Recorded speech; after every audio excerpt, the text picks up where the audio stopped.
सदियों से चली आ रही इस कहानी का अंतिम पड़ाव शुरू हो चुका है। भक्षानिर तेरे अंत की कहानी शुरू हो चुकी है। ग्रेवयार्ड कोठी में युग अदृश्य कमरे के अंदर था और नॉर्मल लग रहा था, जैसे उसे कुछ हुआ ही ना हो। ना उसकी आंखें पीले रंग में चमक रही थी और ना ही उसके हाथों पर बने हुए पांचों निशान। उसकी निगाहें एक ही जगह पर टिकी हुई थी। उसको देखकर ऐसा लग रहा था जैसे वो किसी गहरी सोच में खोया हो, कोई सी ऐसी चीज को देख रहा हो जिसने उसे परेशानी में डाल दिया हो। युग बहुत गंभीर लग रहा था। युग के धीरे धीरे हिलते होठों को देखकर ऐसा लग रहा था जैसे वो किसी चीज की गिनती कर रहा हो। युग गिनती करते हुए खुद से बड़बड़ाते हुए कहता है। फिर एक बोतल गायब हो गई। युग की निगाहें किसी और चीज पर नहीं बल्कि उस लकड़ी की बनी हुई अलमारी पर थी जो अदृश्य कमरे के अंदर रखी हुई थी। जिस अलमारी में 64 खाने बने हुए थे जिनमें अलग अलग शक्तियों से बनाई हुई बोतल रखी हुई थी। युग उस रात को याद करने लग जाता है जब वो पहली बार सबके साथ इस कमरे के अंदर आया था कामेश्वरी यक्षिणी को ढूंढने के लिए। युग उसी रात के बारे में याद करते हुए खुद से कहता है, जब मैं पहली बार यहाँ पर आया था तो इस अलमारी में 64 खानों में से 63 खानों में अलग अलग शक्तियों से बनी हुई बोतल रखी थी और अब देखो बस 15 बोतल रखी हुई है। आखिर कहाँ चली गई वो बोतलें? हर अमावस्या और पूर्णिमा की रात एक बोतल गायब हो जाती है और उसका कुछ पता नहीं चलता है। युग परेशान होते हुए कहता है, पूर्णिमा अमावस्या की रात मेरे ऊपर भी भक्षानिर की शैतानी शक्तियां हावी हो जाती हैं, जिस कारण मुझे घाट पर जाना पड़ता है शिकार करने के लिए, वरना मैं यहाँ पर रुककर देख लेता कि आखिर इस कमरे के अंदर होता क्या है मेरे यहाँ से जाने के बाद। युग बाकी की बची हुई बोतलों को देखते रहता है और उसे देखकर परेशान होते रहता है। कुछ देर बाद जब युग ज्यादा कुछ सोच नहीं पाता तो वो खुद ही उस कमरे से बाहर जाने लग जाता है। युग उस अदृश्य कमरे से बाहर आता है और सीधे हॉल में आ जाता है। हॉल के अंदर ही यामिनी मायूसी के साथ बैठी हुई थी। यामिनी भी नॉर्मल थी, उसके सिर के ऊपर उसका ताज नहीं रखा हुआ था। युग नॉर्मल लहजे में यामिनी से कहता है, यामिनी तुम आ गई? आज बहुत देर कर दी तुमने वापस आने में। मैं तो तुमसे काफी पहले आ गया था। तुम कहाँ रह गई थी आज? यामिनी युग से नजरें फेर लेती है। यामिनी के चेहरे और हाव भाव को देखकर ऐसा लग रहा था जैसे वो युग से नाराज हो।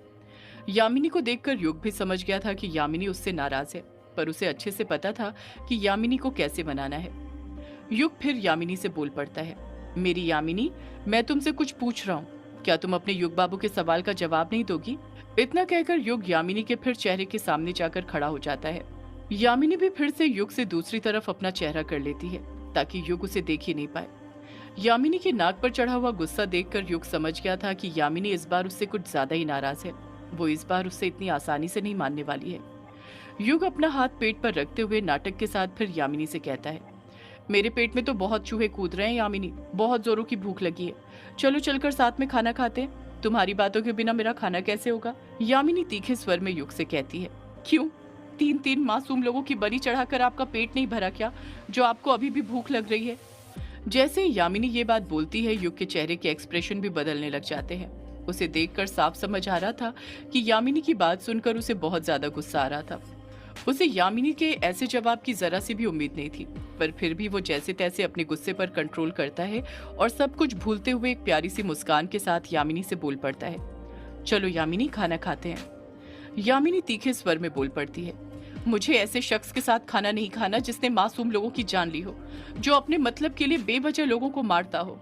यामिनी की बातें सुनकर युग ने भी अपना आपा खो दिया था। वो भी गुस्से के साथ पलटकर यामिनी से बोल पड़ता है, क्या कहा तुमने यामिनी, कि मैं अपने मतलब के लिए लोगों को मारता हूँ?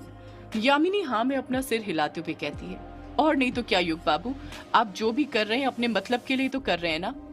युग कड़क लहजे में कहता है, बिल्कुल नहीं यामिनी, मैं जो भी कर रहा हूँ अपने नहीं, हमारे मतलब के लिए कर रहा हूँ, अपने दोस्तों के लिए कर रहा हूँ। यामिनी पलट कर कहती है, कौन दोस्त युग बाबू? अब बचा ही कौन है? कोई भी तो नहीं है अब यहाँ, और वो भी सिर्फ और सिर्फ आपकी वजह से। युग अपने हाथों से अपनी तरफ इशारा करते हुए हैरानी के साथ कहता है, क्या कहा यामिनी तुमने? मेरी वजह से? यामिनी हामी भरते हुए कहती है, हाँ युग बाबू, आपकी वजह से, आपके भक्षानिर बनने की वजह से। युग पलट कर कहता है, मैं अपनी खुशी से भक्षानिर नहीं बन रहा हूँ यामिनी, नियति मुझे भक्षानिर बनाना चाहती है ताकि मैं उस भक्षानिर के अंश का अंत कर सकूं, उससे सबका बदला ले सकूं। यामिनी ना में अपना सिर हिलाते हुए कहती है, नहीं युग बाबू, नियति कभी किसी इंसान को गलत राह पर नहीं ले जाती है। इंसान अपनी राह खुद चुनता है और आप खुद गलत राह पर जा रहे हैं। युग बड़े ताव के साथ कहता है, अगर उस भक्षानिर का अंत करने के लिए मुझे गलत राह पर ही जाना पड़े तो मैं जाऊंगा यामिनी। तुम जानती हो मैं शिकार अपनी खुशी से नहीं करता हूँ। यामिनी पलट कर कहती है, आप गलत कह रहे हैं युग बाबू, आप अपनी खुशी के लिए शिकार करते हैं। आप चाहे तो अपने आप को रोक सकते हैं, पर कभी रोकने की कोशिश नहीं करते हैं। जानबूझकर अमावस्या पूर्णिमा की रात घाट पर जाते हैं और मासूम लोगों को अपना शिकार बनाते हैं। युग कहता है, मैं अपने आप को रोकने की कोशिश करता हूँ यामिनी। यामिनी युग का हाथ पकड़ती है और अपने सिर के ऊपर रखते हुए कहती है, मेरी कसम खाइए और अब बताइए, क्या कभी खुद अपने आप को रोकने की आपने कोशिश की है किसी का शिकार करने से? युग झट से यामिनी के सिर पर से अपना हाथ पीछे खींच लेता है, जैसे वो इस सवाल का जवाब नहीं देना चाहता हो। यामिनी फिर बोल पड़ती है, क्या हो गया युग बाबू, दीजिए जवाब, या जवाब देने में शर्म आ रही है? युग भी यामिनी के अंदाज में ही पलट कर कहता है, मैं तो अपने आप को रोकने की कोशिश नहीं करता, पर तुम तो मुझे रोकने की पूरी कोशिश करती हो ना यामिनी, और रोक भी देती हो। यामिनी अपने हाथ से इशारा करते हुए कहती है, पर हर बार नहीं रोक पाती युग बाबू, कई बार हार जाती हूँ मैं आपसे और आप लोगों को अपना शिकार बना लेते हैं। आपकी शक्तियां बढ़ रही हैं।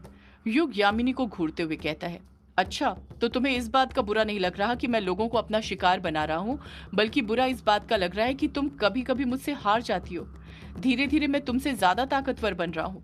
यामिनी हड़बड़ाहट के साथ कहती है, नहीं युग बाबू, मेरे कहने का मतलब ये नहीं था, आप मुझे गलत समझ रहे हैं। युग कहता है, मैं अच्छे से समझ रहा हूँ यामिनी तुम क्या कहना चाहती हो, पर तुम भी मेरी बात अच्छे से समझ लो। मैं तब तक हर अमावस्या पूर्णिमा की रात शिकार करते रहूंगा जब तक उस भक्षानिर की तरह ताकतवर नहीं बन जाता। मुझे उसकी तरह ताकतवर बनना है ताकि मैं उसका अंत कर सकूं। मैं अब उसकी शक्तियों से ही उसका अंत कर दूंगा। यामिनी पलट कर कहती है, युग बाबू, भक्षानिर की तरह ताकतवर बनने के चक्कर में कहीं आप खुद उसकी तरह ना बन जाएं। आपको जरा भी होश है कि ताकतवर बनने की आस में आज आपने किसको अपना शिकार बनाया है? जैसे यामिनी ये बात बोलती है, युग चुप सा हो जाता है, जैसे चार्ली को अपना शिकार बनाने का उससे भी कम हो। यामिनी फिर युग से बोल पड़ती है, चुप क्यों है युग बाबू, बताइए ना, किसे आज आपने अपना शिकार बनाया था घाट पर? युग अभी भी कुछ जवाब नहीं देता है। यामिनी खुद बोल पड़ती है, भक्षानिर की काली शक्तियां आप पर हावी होने के कारण आपको तो कुछ याद ही नहीं होगा ना, तो चलिए मैं ही आपकी मदद कर देती हूँ, बता देती हूँ कि किसको आज आपने मारा है। युग धीरे से मायूसी के साथ कहता है, रहने दो यामिनी। यामिनी ताव के साथ बोल पड़ती है, ऐसे कैसे रहने दो युग बाबू, आज आपको सुनना पड़ेगा, आपको भी तो पता चले कि आज आपने किसको खोया है। युग चुप ही रहता है। यामिनी युग को एकटक देखते हुए बोल पड़ती है, तो सुनिए, आज आपने जिसे अपना शिकार बनाया था वो कोई और नहीं बल्कि चार्ली जी थे। वो चार्ली जी जिन्हें आप अच्छे से जानते थे, जो वर्चस्विनी जी के काफी अच्छे दोस्त थे और हम सबके भी। युग यामिनी से अपनी नजरें चुराते हुए कहता है, मैंने कुछ भी जानबूझकर नहीं किया है यामिनी, मुझे थोड़ी पता था कि आज घाट पर मुझे चार्ली जी मिल जाएंगे, और वैसे भी उन्हें क्या जरूरत थी घाट पर बैठकर वो सब करने की, मेरी इसमें कोई गलती नहीं है। यामिनी पलट कर कहती है, हाँ युग बाबू, आपकी कभी कोई गलती होती ही कहाँ है, सारी गलती तो बस दूसरों की होती है। चार्ली जी की ही गलती होगी, उन्हें घाट पर नहीं आना चाहिए था। उन्हें पता होना चाहिए था कि घाट पर एक भक्षानिर अपने शिकार की तलाश में घूम रहा है, जो कोई और नहीं आप है। युग खामोश रहता है, पलट कर कुछ नहीं कहता है। यामिनी युग की आंखों में देखते हुए ताव ताव में बोल पड़ती है, आपको नहीं पता युग बाबू आप क्या बनते जा रहे हैं। आपको जरा भी अंदाजा नहीं है युग बाबू कि जब आप भक्षानिर बनते हैं तब आप क्या से क्या हो जाते हैं। आपको पता भी आज कितनी बार आपने मुझ पर जानलेवा हमला किया है, कितनी बार मैं आपके वार से बची हूँ। यामिनी नम आंखों के साथ कहती है, कभी कभी तो मुझे लगता है जैसे कि आपने ही कछुए को भी। इतना कहकर यामिनी खुद चुप हो जाती है। उसकी आंखों के आंसू को देखकर ऐसा लग रहा था जैसे उसे किसी के खोने का गम हो। उसकी आंखों और लहजे में एक अलग ही दर्द नजर आ रहा था। युग गुस्से से अपनी मुट्ठी भींचते हुए कहता है, अब बाकी सब की तरह यामिनी तुम भी मुझ पर इल्जाम लगा रही हो। यामिनी कहती है, इल्जाम नहीं लगा रही हूँ युग बाबू, बस बता रही हूँ। युग यामिनी को घूरते हुए कहता है, अगर तुम्हें भी यही लगता है कि कछुए को मैंने मारा है तो तुम भी बाकी सबकी तरह मेरा साथ छोड़कर जा सकती हो। यामिनी, ना मैंने पहले तुम्हें रोका था ना अब रोकूंगा। यामिनी नम लहजे के साथ कहती है, जाना होता तो पहले ही चली जाती युग बाबू, पर कसम खाई है कि अपनी आखिरी सांस तक आपके साथ रहूंगी, चाहे फिर कुछ भी हो। मैं आपका साथ कभी नहीं छोड़ने वाली हूँ।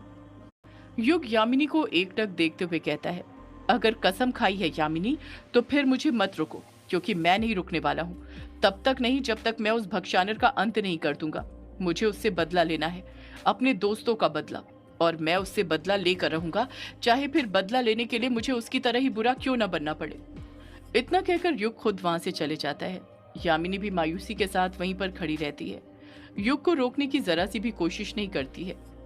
यामिनी युग को जाते देख मन में नम लहजे के साथ सोचने लग जाती है, मैं यही तो नहीं चाहती हूँ युग बाबू कि आप भी उस भक्षानर की तरह बुरे बने, वरना फिर आप में और उस भक्षानर में फर्क ही क्या रह जाएगा। कैसे रोकूं मैं आपको बुरा बनने से।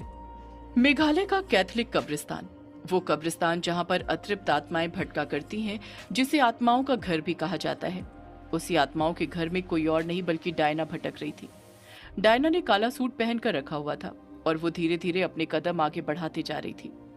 उसके कदमों की आहट सुनकर साफ समझ आ रहा था कि वो उस कब्रिस्तान में अकेले नहीं चल रही थी। उसके साथ कोई और भी था जो उसके साथ ही कदम से कदम मिलाते हुए चलते जा रहा था। डायना जिस शख्स के साथ कैथलिक कब्रिस्तान में भटक रही थी, वो शख्स कोई और नहीं बल्कि काली पोशाक वाला आदमी था।